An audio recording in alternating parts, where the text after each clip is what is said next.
Assalamualaikum warahmatullahi wabarakatuh. Salam satu nafas dan salam bahagia tanpa batas pemirsa Semesta TV 69.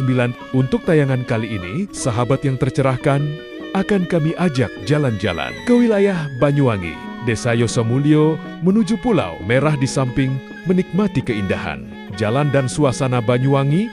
Kami juga sajikan materi yang membangkitkan kesadaran yang menyelaraskan dimensi spiritual tinggi. Simak sampai akhir dan selamat menyaksikan. Assalamualaikum warahmatullahi wabarakatuh. Pernahkah hatimu tiba-tiba terasa berbeda, seolah dunia yang sama kini tak lagi berbicara dengan bahasa yang sama? Pernahkah engkau merasa gelisah tanpa sebab, tenang tanpa alasan, atau rindu tanpa tahu kepada siapa rindu itu tertuju? Jangan buru-buru mengabaikannya. Bisa jadi itu bukan perasaan biasa. Bisa jadi itu bukan kebetulan, karena tidak semua hati dipanggil dengan cara yang sama. Ada hati yang dibiarkan sibuk oleh dunia, dan ada hati yang perlahan ditarik menuju cahaya. Pertanyaannya, jika Allah sedang mengetuk, apakah engkau masih sibuk dengan suara lain, atau sedang bersiap membuka pintu yang selama ini tersembunyi di dalam dadamu? Bab 1. Saat cahaya mulai mengetuk hatimu. Ada saat-saat tertentu dalam hidup ketika hatimu terasa gelisah tanpa sebab yang jelas. Bukan karena dunia menyakitimu, bukan pula karena manusia mengkhianatimu, tetapi karena jiwamu sedang dipanggil pulang. Kegelisahan itu bukan tanda kerusakan, melainkan pertanda bahwa Allah sedang membuka lapisan terdalam dari kesadaranmu. Banyak orang berlari menjauhi rasa ini, menghiburnya dengan suara dunia, namun sedikit yang berani diam dan mendengarkan bisikan halus dari langit. Jika akhir-akhir ini hatimu mudah tersentuh, mudah merenung, dan sulit menikmati hiruk-pikuk yang dulu terasa menyenangkan, bisa jadi itu bukan kelemahan, melainkan awal dari sentuhan cahaya yang belum sepenuhnya kau sadari. Allah tidak memilih hati dengan suara keras, tidak pula dengan tanda yang mencolok seperti petir di siang hari. Dia memilih dengan cara yang sangat lembut, hampir tak terasa, hingga hanya hati yang jujur yang mampu menangkapnya. Tiba-tiba engkau merasa dunia ini sempit, bukan karena kurang harta, tetapi karena jiwamu merindukan keluasan makna. Engkau mulai mempertanyakan hal-hal yang dulu kau anggap biasa, dan jawaban dunia terasa dangkal. Ini bukan kebingungan, ini adalah proses peluruhan saat ego mulai melemah, agar ruang bagi cahaya bisa disiapkan. Tanda pertama cahaya mendekat adalah ketika dosa tak lagi terasa ringan. Bukan karena engkau menjadi suci, tetapi karena hatimu tidak lagi kuat menanggung gelap. Hal-hal yang dulu kau lakukan tanpa rasa bersalah kini menimbulkan kegundahan yang dalam. Ini bukan hukuman, melainkan rahmat yang tersembunyi. Allah sedang membersihkan wadah sebelum mengisinya. Hati yang masih keras akan menikmati maksiat, tetapi hati yang mulai dipilih akan merasa lelah, berada jauh darinya, seolah ada beban tak kasat mata yang menekan dada setiap kali melupakan Allah. Engkau juga akan merasakan kesepian yang aneh, bahkan di tengah keramaian. Bukan kesepian karena ditinggalkan manusia, melainkan kesepian karena jarak dengan asal ruhmu. Tidak ada percakapan yang benar-benar memuaskan, tidak ada tawa yang benar-benar mengenyangkan batin. Dalam diam itulah sebenarnya Allah sedang mengajarkan satu pelajaran besar, bahwa hatimu tidak diciptakan untuk dipenuhi oleh selain Dia. Kesepian ini bukan untuk membuatmu hancur, tetapi untuk memalingkan wajahmu dari makhluk menuju Sang Pencipta. Jika engkau mengalami semua ini, jangan tergesa-gesa ingin sembuh dengan cara dunia. Jangan buru-buru menutupnya dengan hiburan, karena bisa jadi itulah pintu yang selama ini engkau minta. Dalam doa-doa yang tak kau ingat lagi. Cahaya tidak datang kepada hati yang merasa cukup, tetapi kepada hati yang retak karena rindu. Dan pada saat itulah, tanpa engkau sadari, Allah sedang memilihmu. Bukan karena kehebatanmu, tetapi karena hatimu cukup lembut untuk diisi oleh cahayanya. Bab 2. Saat dunia tak lagi menjadi tujuan. Ada fase ketika dunia mulai terasa hambar, seolah warna-warnanya memudar di hadapan matamu. Apa yang dulu kau kejar dengan penuh ambisi kini terasa melelahkan, bahkan terkadang kosong. Ini bukan karena engkau gagal menikmati hidup, tetapi karena Allah sedang menggeser pusat perhatian hatimu. Dunia sengaja dibuat terasa kecil agar engkau berhenti menjadikannya tujuan akhir. Banyak orang mengira ini adalah tanda kehilangan semangat. Padahal sesungguhnya inilah awal dari kesadaran yang lebih tinggi.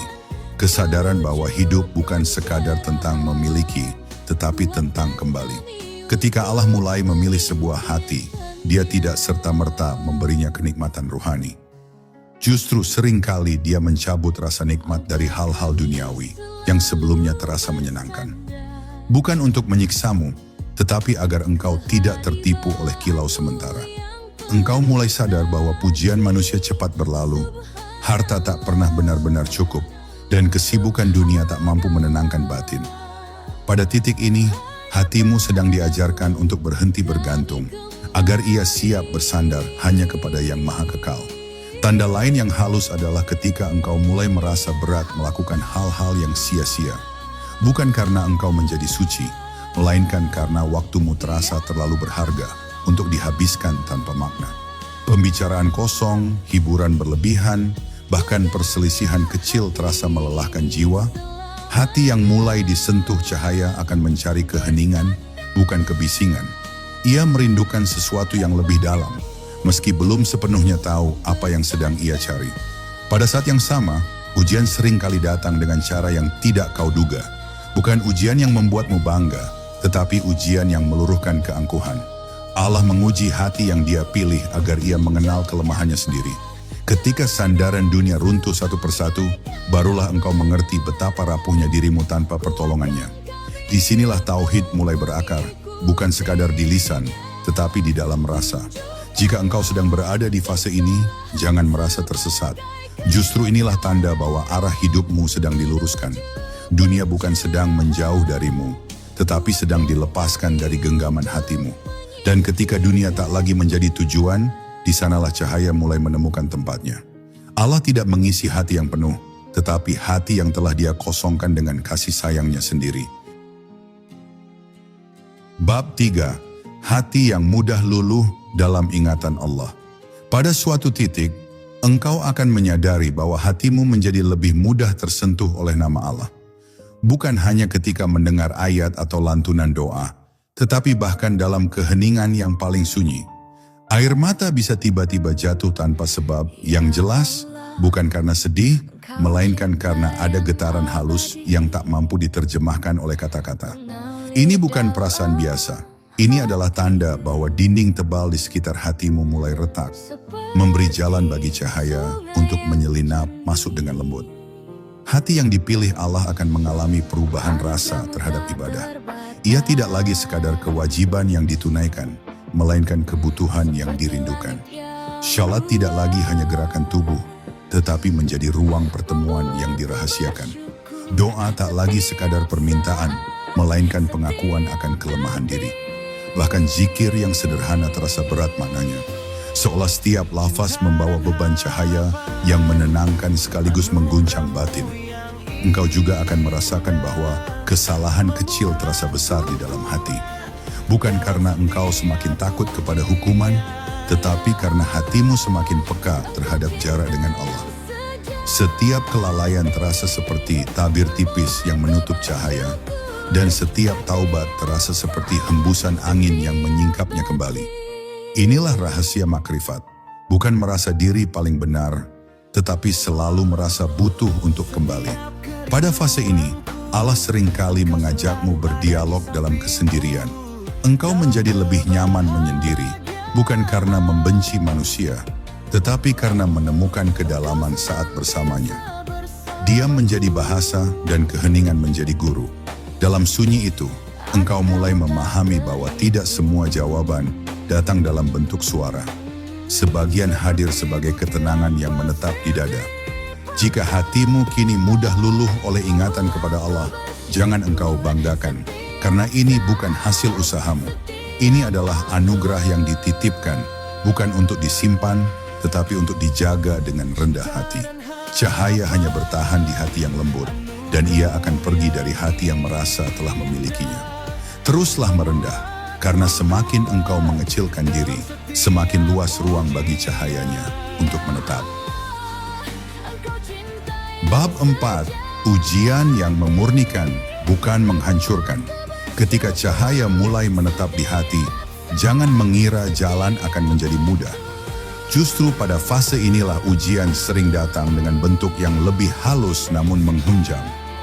Allah tidak menguji untuk menjatuhkan, tetapi untuk memurnikan niat yang masih bercampur. Engkau mungkin diuji dengan kehilangan, kekecewaan, atau rasa tidak dimengerti oleh orang-orang terdekat. Semua itu bukan tanda bahwa Allah menjauh, melainkan tanda bahwa Dia sedang mendekat dan ingin memastikan hatimu hanya bergantung kepadanya. Ujian bagi hati yang dipilih seringkali tidak terlihat oleh mata manusia.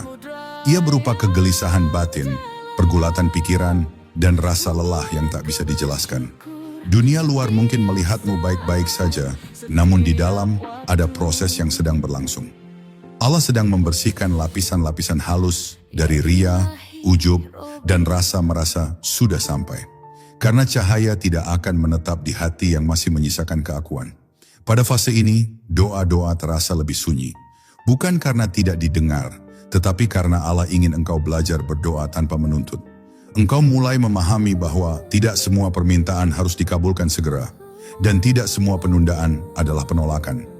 Disinilah tauhid diuji pada tingkat yang lebih dalam. Mampukah engkau tetap percaya meski tidak melihat hasil? Mampukah engkau tetap bersujud meski jawaban belum datang? Engkau juga akan belajar bahwa tidak semua orang harus memahami jalan batinmu. Bahkan sebagian mungkin menjauh atau meragukanmu. Ini bukan kebetulan. Allah sedang mengajarkan bahwa perjalanan cahaya adalah perjalanan yang sunyi. Semakin dalam jalan ini, semakin sedikit yang bisa menemani. Bukan karena engkau lebih tinggi, tetapi karena setiap ruh memiliki waktunya sendiri untuk dipanggil. Jika engkau bertahan dalam fase ini tanpa memberontak, tanpa menyalahkan takdir, dan tanpa meninggalkan adab kepada Allah, maka ketahuilah, ujian itu sedang memurnikanmu. Seperti emas yang dibakar agar terpisah dari kotorannya, hatimu sedang disiapkan untuk menerima cahaya yang lebih jernih. Dan hanya hati yang bersabar dalam pemurnian yang akan layak menjadi tempat cahayanya bersemayam. Bab 5. Saat Allah menarik hatimu dari ketergantungan. Pada suatu fase yang sangat halus, engkau akan menyadari bahwa sandaran-sandaran lama mulai goyah. Orang yang dulu kau andalkan tak lagi sepenuhnya menguatkan. Keadaan yang dulu memberi rasa aman, kini terasa rapuh. Ini bukan karena Allah ingin membuatmu lemah, tetapi karena Dia ingin membebaskan hatimu. Ketergantungan adalah tirai paling tipis namun paling kuat yang menghalangi cahaya. Selama hatimu masih bersandar pada selainnya, cahaya itu akan datang dan pergi, tak pernah menetap. Allah tidak serta-merta mencabut semua sandaran dalam satu waktu. Dia melakukannya perlahan agar hatimu tidak patah. Engkau mungkin mengalami kekecewaan yang berulang, bukan untuk menyakitimu, tetapi agar engkau berhenti berharap pada makhluk dengan harapan yang seharusnya hanya tertuju kepadanya. Disinilah rahasia tauhid rasa mulai bekerja. Ketika engkau tahu secara ilmu bahwa Allah Maha Segalanya, tetapi baru merasakannya setelah semua selainnya terasa tidak cukup. Pada fase ini, engkau belajar tentang tawakal bukan sebagai konsep, tetapi sebagai pengalaman. Ada rasa pasrah yang bukan keputusasaan, melainkan kelegaan. Engkau berhenti memaksa takdir mengikuti keinginanmu, dan mulai menerima bahwa apa yang Allah pilihkan selalu lebih tepat daripada apa yang kau rencanakan. Hati yang mulai dipenuhi cahaya akan lebih mudah tenang di tengah ketidakpastian, karena ia telah menemukan sandaran yang tidak pernah runtuh. Menariknya, ketika ketergantungan pada makhluk berkurang, hubunganmu dengan manusia justru menjadi lebih sehat. Engkau tidak lagi menuntut, tidak lagi menggantungkan kebahagiaan pada sikap mereka. Engkau mencintai tanpa menguasai, memberi tanpa mengikat, dan menerima tanpa syarat. Ini bukan sikap dingin, melainkan bentuk kemerdekaan batin yang lahir dari tauhid yang mulai matang. Jika engkau sedang merasakan ditarik perlahan dari ketergantungan lama, jangan melawan. Jangan menganggapnya sebagai kehilangan, karena sesungguhnya ini adalah pembebasan. Allah sedang membersihkan ruang terdalam hatimu, bukan untuk dibiarkan kosong, tetapi untuk diisi dengan cahayanya sendiri. Dan ketika cahaya itu menetap, engkau akan mengerti bahwa tidak ada sandaran yang lebih menenangkan selain Dia. Bab 6. Ketenangan yang tak lagi tergantung keadaan.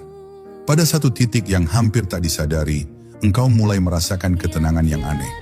Bukan karena hidupmu bebas masalah, bukan pula karena semua doa telah terjawab, tetapi karena hatimu tidak lagi berontak seperti dulu. Ada damai yang hadir tanpa syarat, menetap bahkan ketika keadaan tidak berpihak. Inilah salah satu tanda paling jujur bahwa cahaya mulai berakar. Ketenangan yang tidak lagi bergantung pada situasi, melainkan bersumber dari dalam. Hati yang telah disentuh cahaya, belajar melihat takdir dengan sudut pandang yang berbeda. Musibah tidak lagi selalu dimaknai sebagai hukuman, dan nikmat tidak lagi membuat lupa diri. Segala sesuatu diterima sebagai bahasa Allah, masing-masing membawa pesan yang harus didengar dengan adab. Disinilah makrifat perlahan tumbuh, bukan sebagai klaim kedekatan, tetapi sebagai rasa pasrah yang dalam terhadap kebijaksanaannya. Engkau juga mulai menyadari bahwa reaksi batinmu berubah. Hal-hal yang dulu mudah memancing amarah kini terasa kecil. Bukan karena engkau menjadi dingin, tetapi karena hatimu sibuk menjaga sesuatu yang lebih berharga. Cahaya membuatmu selektif dalam merespons dunia. Engkau belajar bahwa tidak semua hal layak direspon, dan tidak semua perasaan harus dituruti. Ini bukan penekanan emosi, melainkan kedewasaan ruhani. Dalam ibadah, engkau merasakan kehadiran yang lebih hening. Tidak selalu disertai rasa haru atau getaran kuat, namun ada konsistensi yang tenang. Engkau beribadah bukan karena dorongan emosi sesaat, tetapi karena kesadaran akan posisi dirimu sebagai hamba. Inilah bentuk kematangan yang jarang disadari. Saat engkau tetap setia meski tanpa rasa manis, tetap sujud meski tanpa getar. Jika engkau kini menemukan ketenangan yang tidak bergantung pada keadaan, jagalah ia dengan syukur dan rendah hati. Jangan mencari sensasi, jangan mengejar pengalaman luar biasa. Cahaya sejati tidak selalu terasa menggelegar. Seringkali ia hadir sebagai ketenangan yang sunyi. Dan justru dalam sunyi itulah Allah paling dekat, menyertai hatimu tanpa perlu banyak tanda. Bab 7. Allah mengajarkanmu melihat dengan hati. Pada fase yang semakin dalam, engkau mulai menyadari bahwa cara pandangmu terhadap hidup berubah secara perlahan namun pasti. Engkau tidak lagi mudah menilai sesuatu hanya dari permukaannya. Peristiwa yang sama kini berbicara dengan bahasa yang berbeda di hatimu. Disinilah Allah mulai mengajarkanmu melihat bukan hanya dengan mata, tetapi dengan hati. Sebuah kemampuan yang tidak bisa dipelajari dari buku, melainkan dianugerahkan kepada hati yang telah dibersihkan. Engkau mulai memahami bahwa setiap kejadian membawa pesan, bahkan yang paling menyakitkan sekalipun. Bukan berarti engkau menikmati rasa sakit, tetapi engkau tidak lagi menolaknya dengan kebencian. Ada penerimaan yang dalam, seolah hatimu berkata, "Aku belum mengerti sekarang, tetapi aku percaya." Inilah puncak adab seorang hamba. Percaya sebelum paham, berserah sebelum menguasai. Pada titik ini, engkau juga menjadi lebih berhati-hati dalam berbicara dan bersikap. Bukan karena takut salah di mata manusia, tetapi karena engkau sadar setiap kata meninggalkan jejak di hati sendiri dan orang lain. Cahaya membuatmu lebih lembut, bukan lebih keras.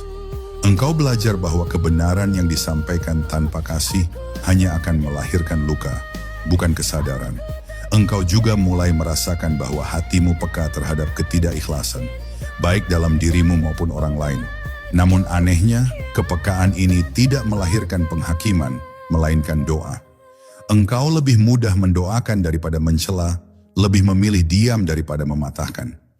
Inilah tanda bahwa cahaya telah mengubah cara kerjanya di dalam dirimu, dari ingin menang menjadi ingin selamat.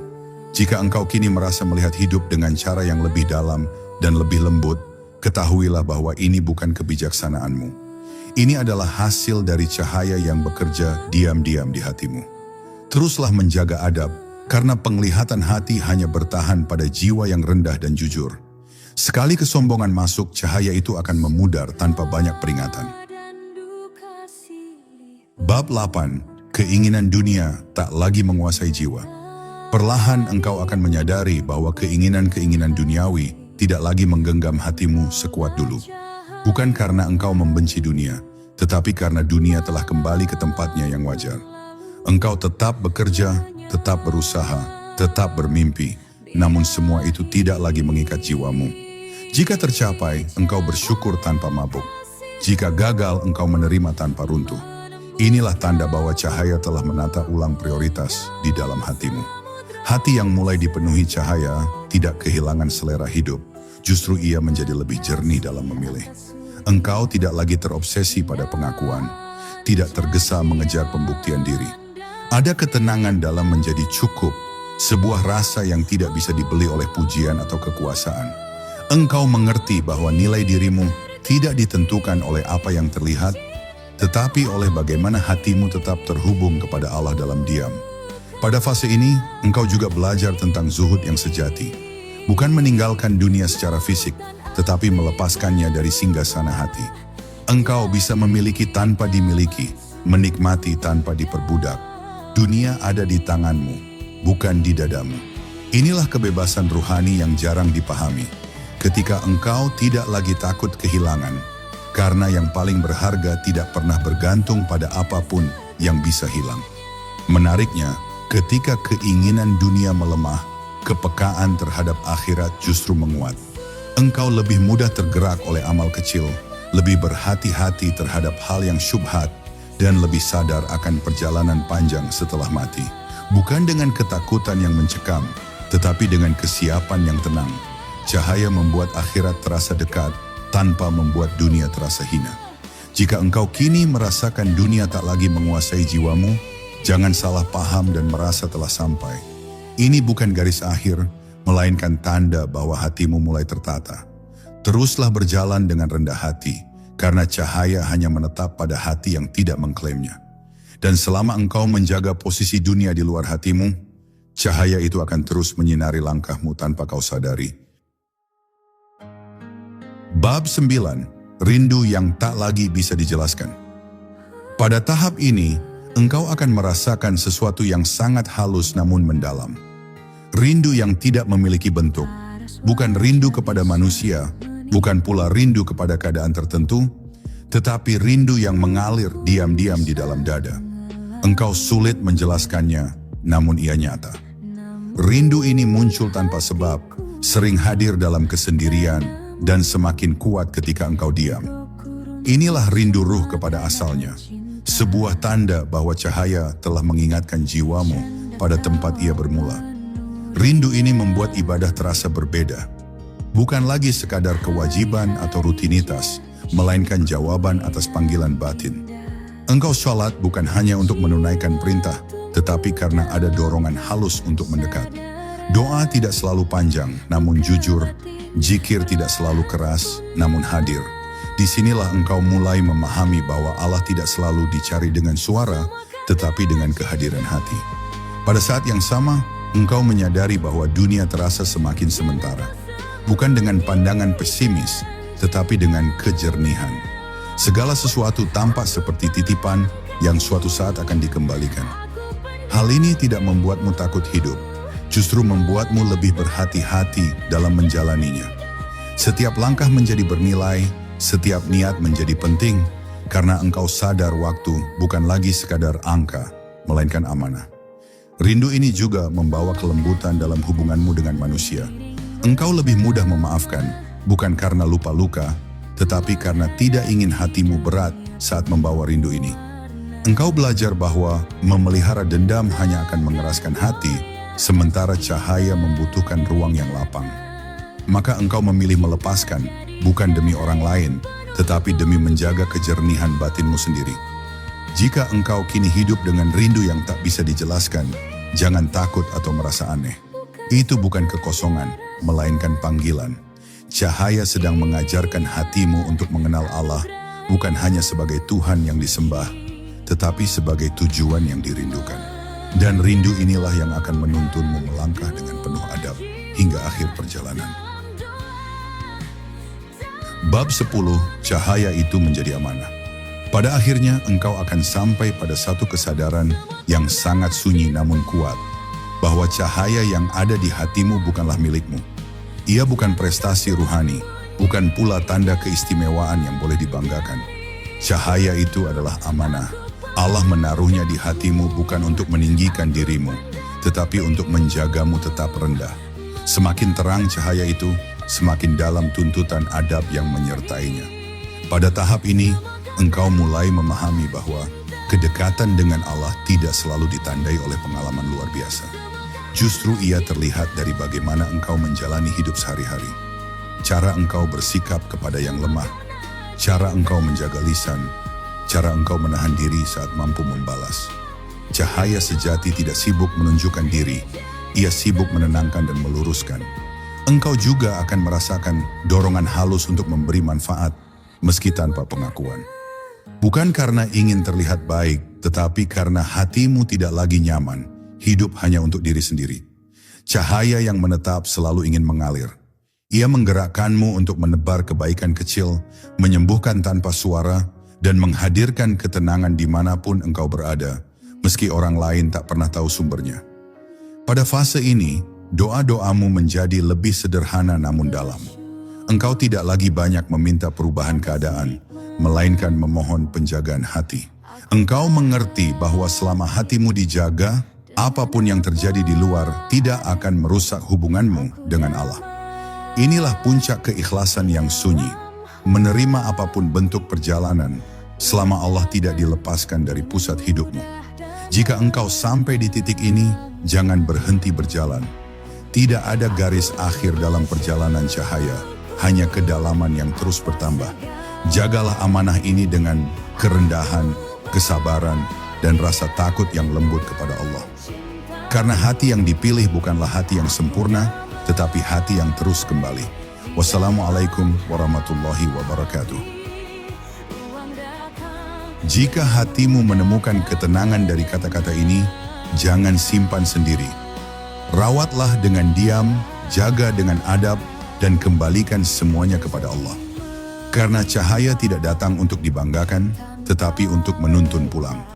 Assalamualaikum warahmatullahi wabarakatuh.